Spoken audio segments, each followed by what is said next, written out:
Hello all, వీడియోలో చూసారా ఇంకా సాఫ్ట్ టెక్స్చర్ లో పన్నీర్ ఉంది కదా, ఇంకా షాప్ లో కొన్నట్టే చాలా సాఫ్ట్ టెక్స్చర్ లో వచ్చింది. చాలా బాగా వచ్చింది. ఇలా పన్నీర్ చేశారంటే కర్రీకి అయితే చాలా బాగుంటుంది. ఇంకా ఇంట్లోనే అంగన్వాడీ పాలు అయితే చాలా ఉన్నాయి, ఇంకా వాటితో చేద్దామని చెప్పి 1 లీటర్ ప్యాకెట్ పాలు అయితే వేసుకున్నాను. ఇలా గిన్నెలో వేసుకుని బాగా మరిగించుకోవాలి. ఈ పాలు పెట్టిన తర్వాత ఇవి మరిగేలోపు 2 నిమ్మకాయలు తీసుకొని కట్ చేసుకొని ఇలా రసం అయితే ఒక గిన్నెలోకి తీసుకోవాలి. ఇలా గిన్నెలోకి తీసుకున్న తర్వాత గింజలు ఏమైనా ఉంటే పక్కకు తీసేసేయండి. ఇలా తీసిన తర్వాత ఇందులోనే కొంచెం వాటర్ మిక్స్ చేసుకోవాలి. ఇలా వాటర్ మిక్స్ చేసుకుంటే మనం పన్నీర్ చేసేటప్పుడు సాఫ్ట్ టెక్స్చర్ లో వస్తుంది. అలాగే నిమ్మకాయ కొంచెం పుల్లగా ఉంటుంది కదా, సో డైరెక్ట్ గా వేసినట్లయితే పన్నీర్ కొంచెం పుల్ల పుల్లగా వస్తుంది. బట్ ఇలా వాటర్ మిక్స్ చేసి వేయడం వల్ల టేస్ట్ అనేది బాగుంటుంది. నార్మల్ పన్నీర్ అయితే ఎలా ఉంటుందో అలానే ఉంటుంది.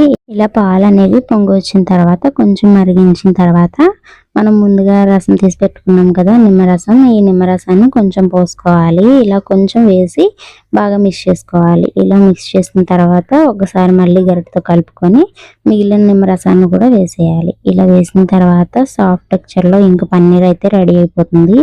ఇంకా మనం ఇలా గరిటెతో కలుపుకుంటూ ఉంటుంటే చూడండి పాలు అయితే విరగడం స్టార్ట్ అయ్యాయి కదా.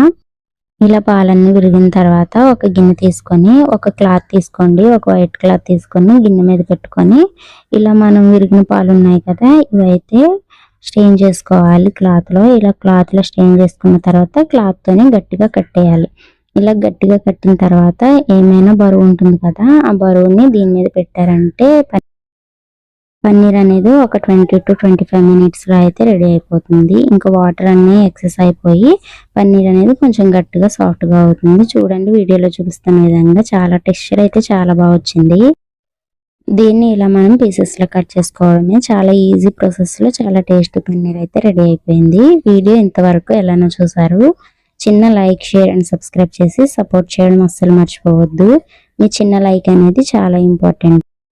ఉంటాను మరి, నెక్స్ట్ వీడియోలో కలుద్దామా. బాయ్.